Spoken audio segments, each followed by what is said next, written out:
오늘 우리에게 주시는 하나님의 말씀은 신약성경 사도행전 9장 39절에서 42절의 말씀입니다. 신약성경 사도행전 9장 39절에서 42절의 말씀을 이 시간 봉독해 올립니다. 베드로가 일어나 그들과 함께 가서 이르매 그들이 데리고 다락방에 올라가니 모든 과부가 베드로 곁에 서서 울며 도르가가 그들과 함께 있을 때에 지은 속옷과 겉옷을 다 내보이거늘 베드로가 사람을 다 내보내고 무릎을 꿇고 기도하고 돌이켜 시체를 향하여 이르되 다비다야 일어나라 하니 그가 눈을 떠 베드로를 보고 일어나 앉는지라. 베드로가 손을 내밀어 일으키고 성도들과 과부들을 불러들여 그가 살아난 것을 보이니 온 요빠 사람이 알고 많은 사람이 주를 믿더라. 아멘. 아멘. 이 시간 박순진 목사님 나오셔서 하나님의 말씀 증거해 주시겠습니다. 잠시 기도하겠습니다.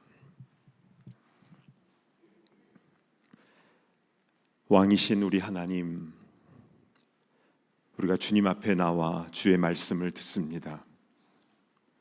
사람의 말이 아니라 하나님의 입에서 뚝뚝 떨어지는 그 생명의 말씀이 우리 귀에, 우리 마음에, 우리 심령 깊은 곳까지 울리게 하여 주시고 이 말씀 그대로 준행하며 나아가는 우리 모두가 다 되게 하여 주시옵소서. 존귀하신 예수 그리스도의 이름으로 간절히 기도드리옵나이다. 아멘. 오늘은 사명의 관점이라는 제목으로 하나님 말씀을 증거하겠습니다. 여러분은 어떤 재능이 있으십니까?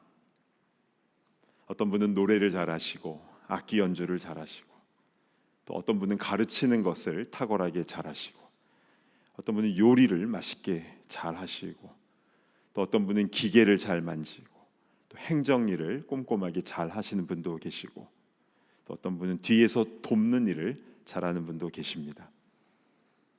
그런데 그런 재능이 있더라도 주를 위해 사용하지 않으면 그 재능은 은사라고 말할 수는 없습니다. 은사는 내가 가진 재능으로 주를 위해 사용되어질 때 전문 용어로 은사가 되는 것입니다.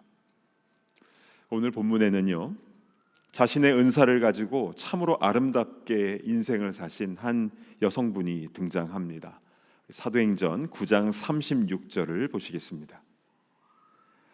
요빠에 다비다라 하는 여제자가 있으니 그 이름을 번역하면 도르가라. 선행과 구제하는 일이 심히 많더니. 요빠는요, 구약시대 때 요나가 다시스로 도망가기 위해서 배를 탄 그 항구로 유명한 도시이죠. 근데 신약시대에 와서는요, 이 사도행전에 이 요빠에 그 가죽 수선을 하는 무두장이 시몬이라는 사람이 살았고요, 또 다비다라는 여인도 살고 있었습니다. 이 다비다는 헬라어로는 도르가라고 불렸는데요, 그 이름의 뜻이 뭔지 아십니까?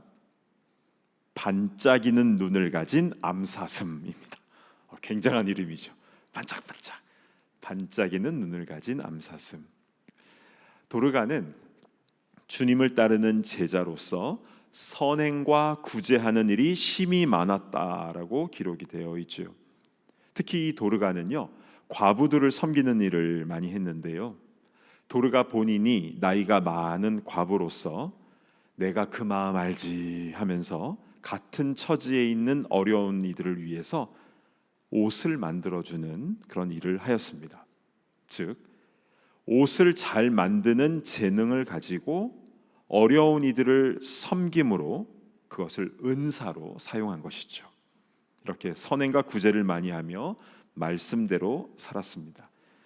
그런데 그만 그 도르가가 큰 병에 걸립니다. 그래서 어떻게 되었는지 9장 37절을 보시겠습니다. 그때에 병들어 죽음에 시체를 씻어 다락에 누이니라. 큰 병을 얻고 도르가가 죽게 된 겁니다. 그래서 시신을 깨끗하게 씻고 다락에 뉘었습니다. 우리는 다락방 하면 그 지붕 밑에 뭐 조그마한 창고, 거기에 뭐 꿀단지 숨겨놓고 뭐 그러지 않았습니까? 그런 공간이 먼저 딱 떠오르는데, 그런데 1세기의 이스라엘의 집 구조를 보면요, 1층에는 마구간과 키친이 있었고요, 계단으로 2층에 올라가면 침실이 있었습니다. 근데 성경이 처음 한국말로 번역이 될 때 조선 땅에 2층 집이 별로 없었거든요. 그래서 잘 이해할 수 있도록 다락방이라고 이렇게 번역을 한 겁니다. 그러나 실제로는 어퍼룸, 2층 침실로 보시면 되겠습니다. 자, 그런데 이렇게 도르가가 죽게 되었는데 그 근처에 룻다라는 도시에 사도 베드로가 와 있었습니다. 아마 부흥 집회가 거기서 있었던 것 같아요. 룻다는요, 지명 그 지역이 어디냐면 지금의 이스라엘 텔아비브 공항 바로 그 자리입니다. 그래서 거기서 요바까지는 한 5, 6마일밖에 걸리지 않아요. 바로 옆 동네예요. 그래서 도르가가 죽으니까 사람들은 급히 룻다에 있는 베드로를 모셔옵니다. 그리고 베드로가 도르가의 시신이 있는 2층 방에 올라가 보니까 거기 많은 여인들이 울고 있어요. 자, 9장 39절을 보실까요? 베드로가 일어나 그들과 함께 가서 이르매 그들이 데리고 다락방에 올라가니 모든 과부가 베드로 곁에 서서 울며 도르가가 그들과 함께 있을 때 지은 속옷과 겉옷을 다 내보이거늘. 그 지역에 사는 모든 과부들이 베드로 곁에서 막 우는데요, 그러면서 도르가가 그들에게 만들어준 그 옷들을 베드로에게 보여줍니다. 속옷은 이 안에 있는 이제 셔츠 같은 것이고요, 겉옷은 그 위에 걸쳐 입는 외투 같은 옷입니다. 도르가가 생전에 얼마나 옷을 많이 지어줬던지 그들이 입고 있는 옷 전부가 다 made by 도르가, 다 도르가가 지어준 옷이었습니다. 이들은 도르가에게서 받은 사랑이 너무 커서 그의 죽음을 정말로 크게 슬퍼하며 다 울고 있었던 것이었습니다. 저는 이 장면을 생각하면요, 마음이 뭉클해요. 와, 도르가는 정말 아름다운 인생을 사셨구나. 내 장례식도 이랬으면 좋겠다, 이런 생각이 듭니다. 그러니까 사랑 많이 주고 가신 분의 장례식은요 다르거든요. 이렇게 생전에 늘 남을 돕고 헌신적으로 살던 아름다운 여인이 바로 이 도르가였습니다. 근데 베드로가 거기에 있는 모든 사람들을 다 밑으로 내려가라고 합니다. 그리고 혼자 남아서 무릎을 꿇고 하나님께 기도를 하죠. 그리고 나서 선포합니다. 다비다야, 일어나라. 마치 예수님께서 나사로야, 나오라 말씀하신 것 같습니다. 베드로는요, 자신의 힘과 능력이 아니라 예수님의 이름의 능력으로 선포한 것이죠. 다비다야, 일어나라. 그럴 때 어떤 일이 일어났는가? 그가 눈을 떠 베드로를 보고 일어나 앉는지라. 와, 다시 살아난 것입니다. 이것이 사도행전 9장에 나와 있는 사건입니다. 자, 그런데 우리는 여기서 도르가의 입장에서 한번 생각해 봤으면 좋겠습니다. 당시의 평균 수명은요 지금처럼 높지 않았어요. 도르가 본인도 60세가 넘어서 혼자 살고 있는 여인인데 평생 남의 옷 만들어주는 일을 하면서 그렇게 살다가 큰 병에 걸린 것 아닙니까? 이 상황에서 도르가가 진짜 원하는 것은 무엇이겠습니까? 천국 가는 것이죠. 도르가도 이 땅에 살면서 얼마나 외로웠겠습니까? 그렇게 외롭지만 그러나 선한 일 많이 하다가 예수님의 제자로 이제 천국에 가는 건데 하늘의 상급은 얼마나 크겠습니까? 그러나 베드로가 너무 세게 기도하는 바람에 천국에 갔다가 다시 돌아가는 이런 상황이 되었습니다. 그래서 이름도 도르가 아니겠습니까? 갔다가 도로 갔다 왔습니다.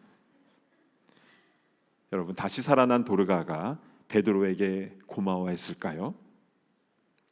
천국에 있다가 요바로 다시 내려왔는데 밝게 빛나는 몸에서 늙고 연약한 몸으로 다시 돌아왔는데 그 이후로도 그의 인생은 여전히 외롭고 힘들지 않았을까요? 그러면 왜 도르가는 다시 살아난 것입니까? 베드로는 다니면서 죽은 사람들 다 살려냈나요? 그렇지 않아요. 성경의 기록을 보면요, 베드로가 살린 사람은 도르가가 유일합니다. 그리고 이 땅에서 오래 사는 것만 좋은 건 아니죠. 때로는요, 하나님께서 너무 사랑하시면 빨리 데려가시기도 하시잖아요. 에녹을 보십시오. 그냥 데려가셨어요. 천국이 이 땅보다 훨씬 좋습니다.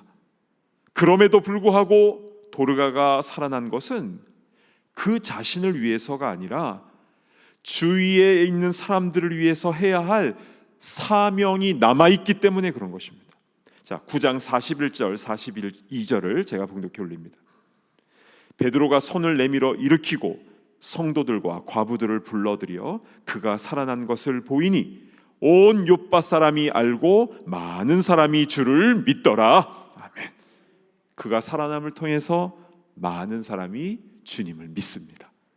그리고 도르가는 또 어려운 이들을 위해서 그 연약한 육신을 이끌고 옷을 만들어주고 복음을 전하다가 두 번째 장례식을 치렀겠지요.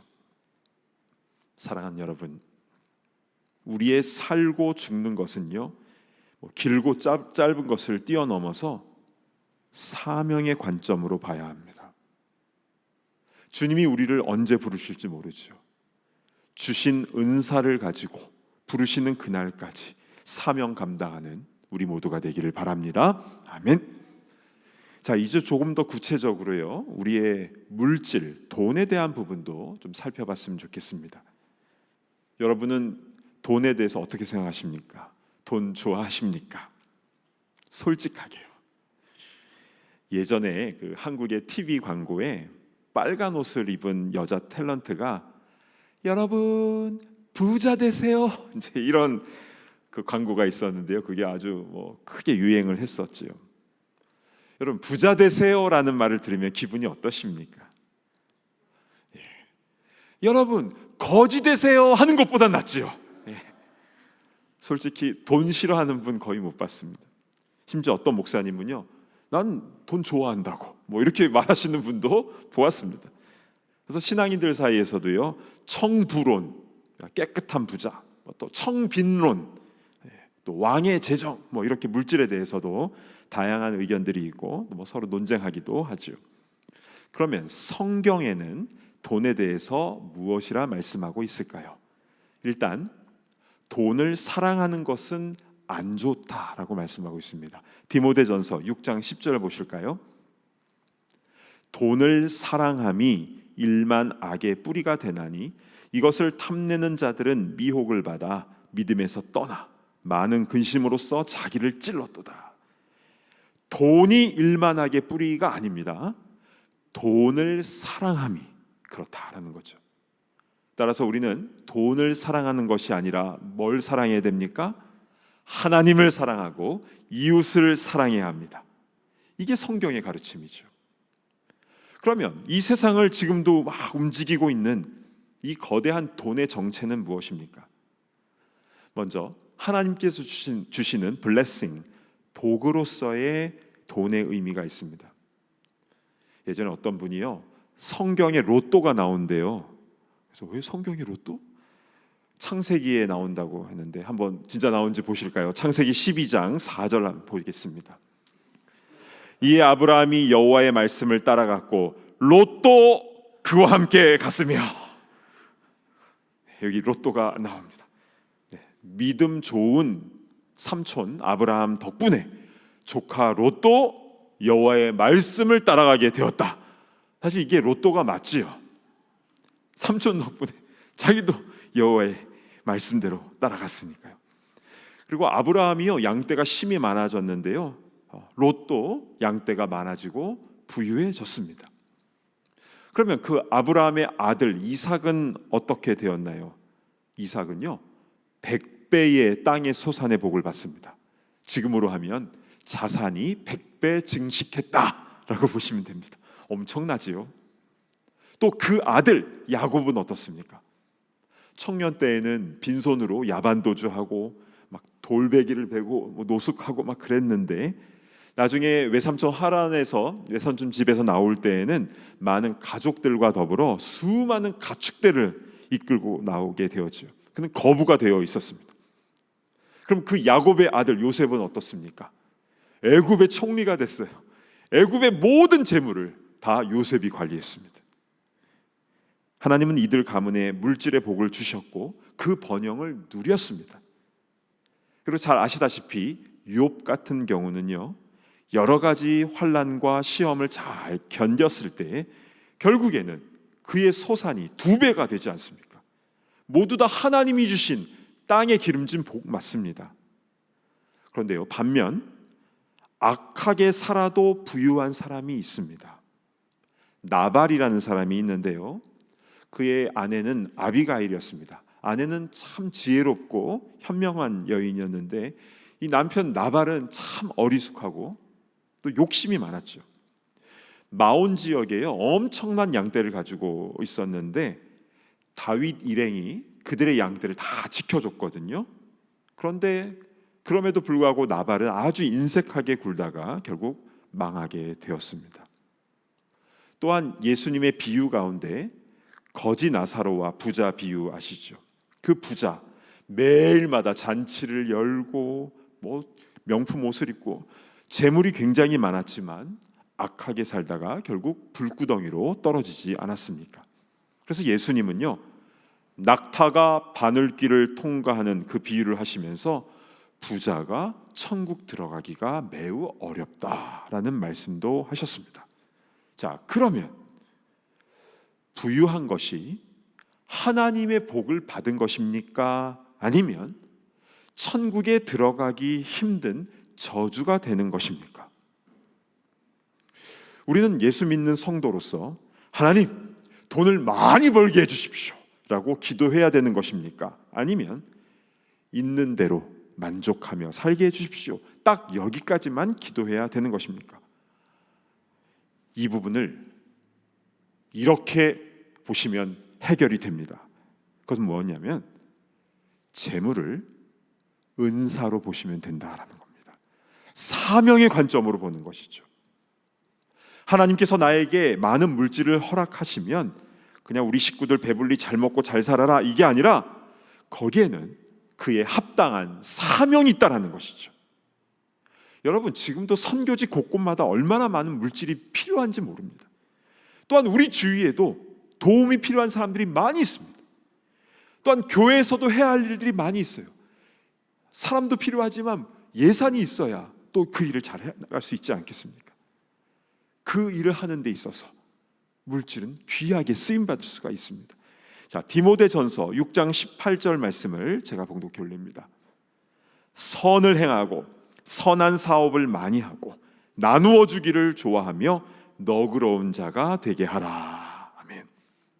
지금 나에게 주신 물질이 많든 적든 선한 일을 많이 하고 나누어 주기를 좋아하라, 너그러운 자가 되라고 하셨습니다. 즉, 나보다 더 어려운 이들을 잘 섬기라는 것입니다. 그러면 주님께서 더 채워주시고 또한 하늘에다 보화를 쌓아놓는 것이기 때문에 천국에서 더 큰 상급을 받게 되는 줄로 믿습니다. 아멘.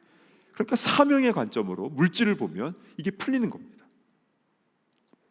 교회가 부흥하고 성장하는 것도 마찬가지입니다. 사람들이 막 교회로 몰려오고 성장해야만 하나님의 사랑을 많이 받고 복을 많이 받는 것입니까? 그러면 성장하지 못한 교회는 복을 받지 못한 것입니까? 어떤 사람이요, 한국 교회는 딱 두 부류의 교회만 있는 것 같다라고 얘기했어요. 첫째는 대형 교회, 두 번째 교회는 대형 교회를 꿈꾸는 교회. 딱 이 두 교회만 있다. 그러니까 자조 섞인 얘기를 한 것이지요. 여러분, 교회가요, 외적인 성장만을 목표로 하면 더 중요한 본질, 더 중요한 가치들을 놓쳐버리게 됩니다. 지금도요, 작지만 아름다운 공동체가 얼마나 많은지 모릅니다. 그래서요, 교회 성장도 사명의 관점으로 보아야 합니다. 교회가 점점 더 커지게 되면 점점 더 사명을 감당해야 될 게 더 커지는 거예요. 그 사명 감당하라고 성장시켜 주시는 것입니다. 매주일마다 새 가족이 오는 것은요, 와 우리 교회 커진다 이 차원이 아니라 결국 그래서 그 공동체가 더 성장하여서 더 크게 하나님의 일을 더 열심히 감당해야 된다는 것이죠.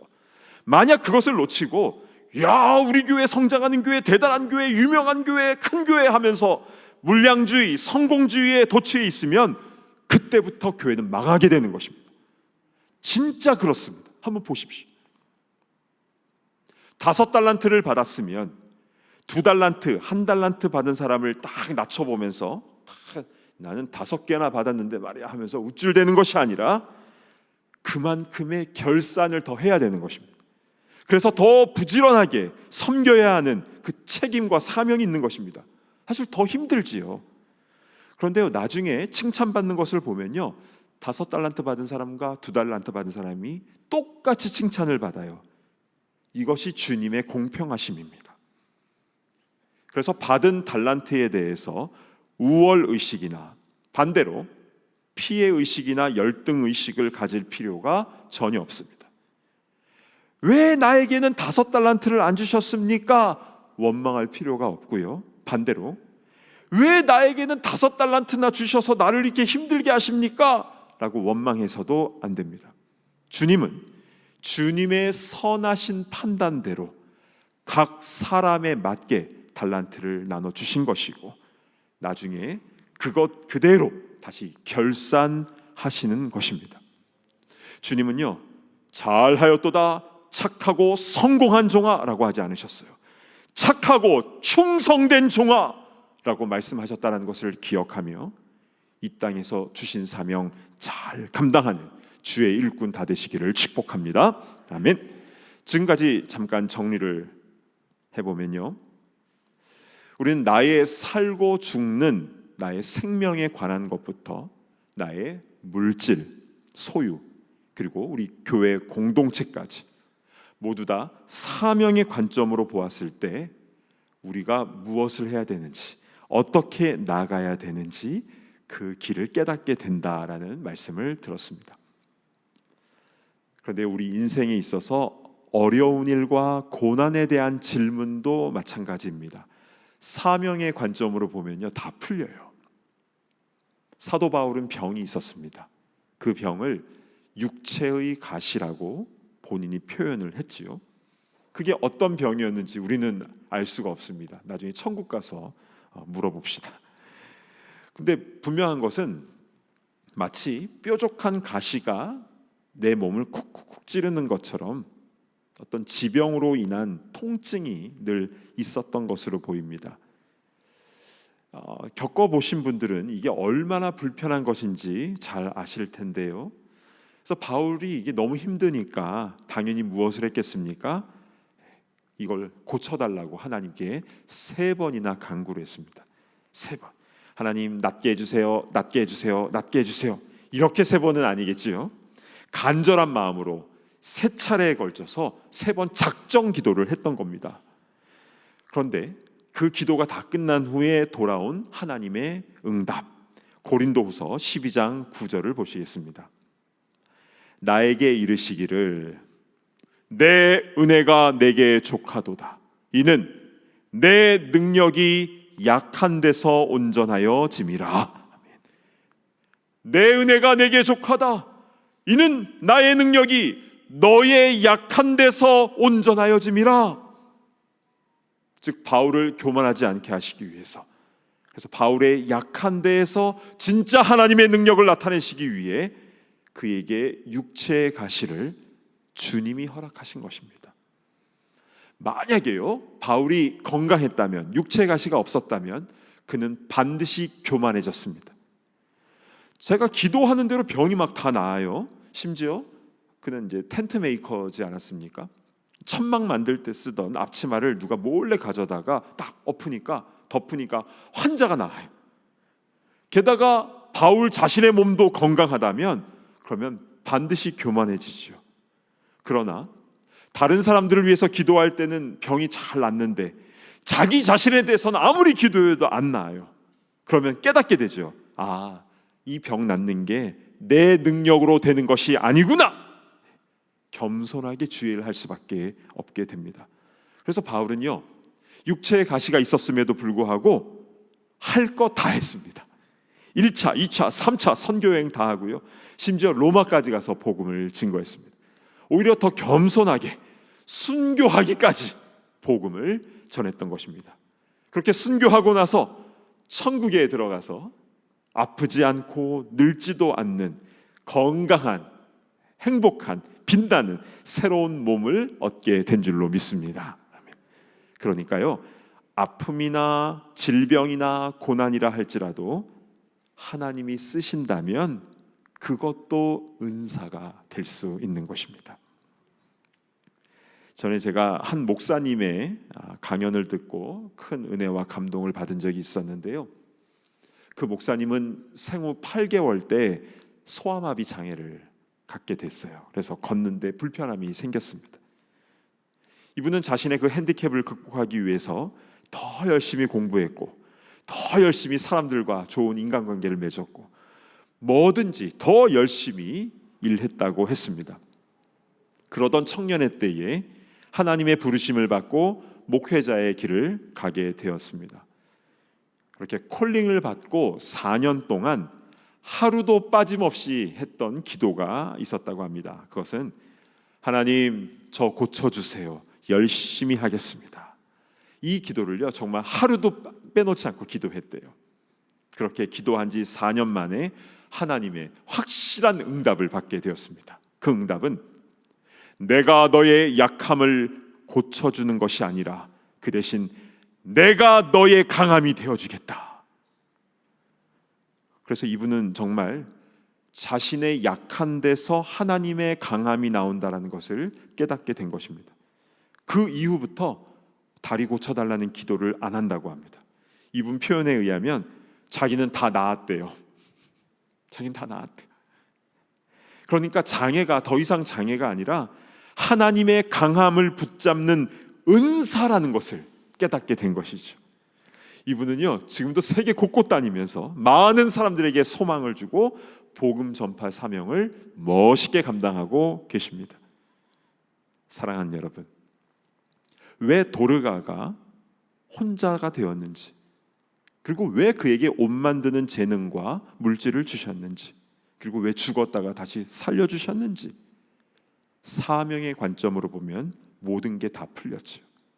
같은 처지에 있는 불쌍한 이들을 섬기는 그 사명, 복음 전하는 그 사명이 도르가에게 있었기 때문이었습니다. 하나님께서 우리에게 물질을 주시는 이유도, 때로는 물질을 가져가시는 이유도, 건강을 주시는 이유도, 때로는 건강을 가져가시는 이유도, 지금 우리가 사역하고 있는 이 공동체에 우리를 보내신 이유도, 우리가 이민 생활을 하고 있는 이유도, 때로는 좋은 사람들을 만나게 해주시고, 때로는 우리 삶의 현장에서 나를 힘들게 하는 사람을 만나게 해주시는 이유도, 심지어 우리가 지금까지 호흡을 하고 있는 이유도, 우리는 다 사명의 관점으로 보아야 하는 것입니다. 그러할 때에만 내 삶의 모든 것이 이해가 되고 우리의 앞길이 선하게 열려지게 되는 것입니다. 원하기는 주님께서 우리를 부르시는 그날까지, 그래서 주님 앞에 결산받는 그날까지 우리 매일 매순간 사명의 길로 나아가는 우리 길된 교회 모든 공동체 식구들 다 되시기를 진심으로 축복합니다. 아멘. 우리 주신 말씀 붙잡고 찬송가 부름받아 나선 이 몸, 우리 1, 2, 3절 함께 찬양하신 후에 기도하겠습니다.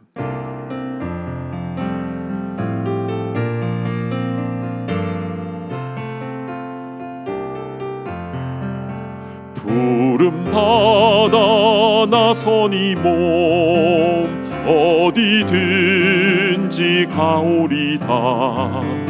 괴로우나 즐거우나 주만 따라가오리니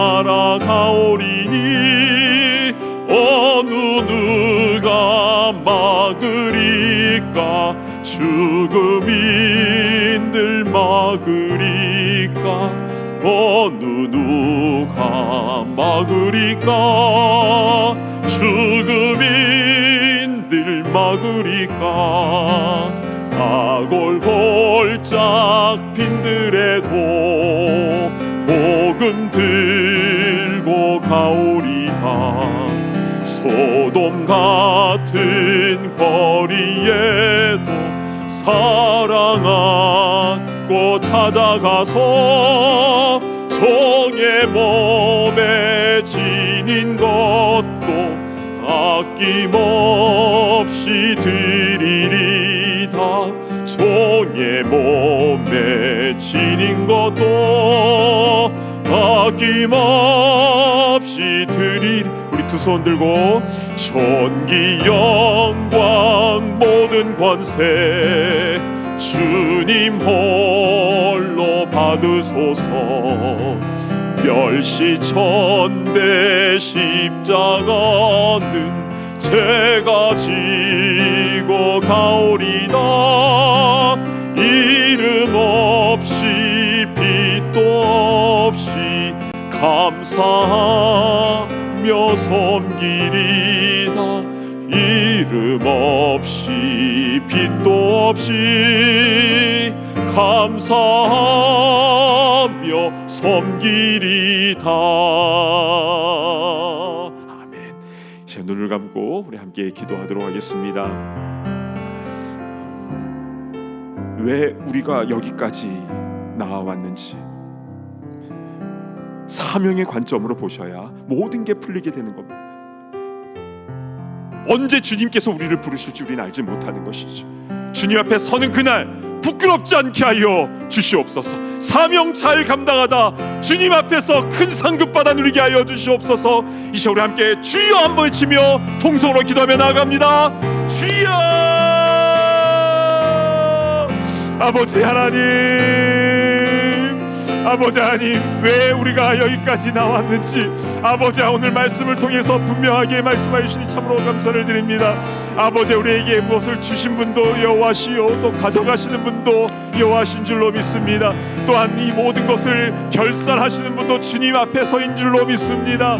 아버지 하나님, 주님께서 우리를 부르셨는데 아버지 하나님 그 부르심의 사명에 맞게 살아가는 우리가 되게 하여 주시고, 아버지 하나님 나 자신을 드러내는 것이 아니라 이름도 없이 빛도 없이 주님의 영광만을 나타내며 마음껏 주일 감당하는 주의 일꾼들 다 되게 하여 주시옵소서. 아버지의 길된 교회 공동체를 위해서 기도합니다. 아버지의 모든 아버지 하나님 구성원들이 아버지 하나님 주님을 향한 그 뜨거운 마음과 사랑을 가지고 선교적 사명을 잘 감당하는 공동체 되게 하여 주시옵소서. 아버지의 그냥 큰 교회를 향하는 것이 아니라 아버지 하나님 사명 감당하며 주의 영광이 나타나며 죽어가는 생명을 살려내는데 귀하게 쓰임받는 아름다운 주님의 공동체 될 수 있도록 은혜를 베풀어 주시옵소서. 하나님 아버지 참으로 감사를 드립니다. 오늘 사명의 관점이라는 이 귀한 말씀을 통해서 우리가 무엇을 바라보고 또 어떤 길로 나아가야 되는지 분명하게 말씀하여 주시니 참으로 감사합니다. 주님, 우리에게 주신 분도 여호와시요 또 가져가시는 분도 여호와시요 또 결산하는 것도 여호와시라는 것을 분명히 깨닫게 하여 주시고 이 땅에 살면서 욕심 부리지 않게 하시며 마음껏 주의 일을 잘 감당하다가 주님 앞에서 크게 칭찬과 상급을 받아들이는 귀한 공동체 또 귀한 성도님들 다 되게 하여 주시옵소서. 주님, 더 주의 일 잘 감당할 수 있도록 필요한 모든 것들을 채워주시고, 그래서 이 교회 공동체를 통해서 지역 사회는 물론이요 5대양 6대주 전 세계에 주의 복음이 증거되어 줄 수 있도록 인도하여 주시옵소서. 감사드리며 이 공동체의 주인 되신 우리의 가정의 우리의 삶의 주인 되신 우리 주 예수 그리스도의 이름으로 간절히 기도드리옵나이다. 아멘.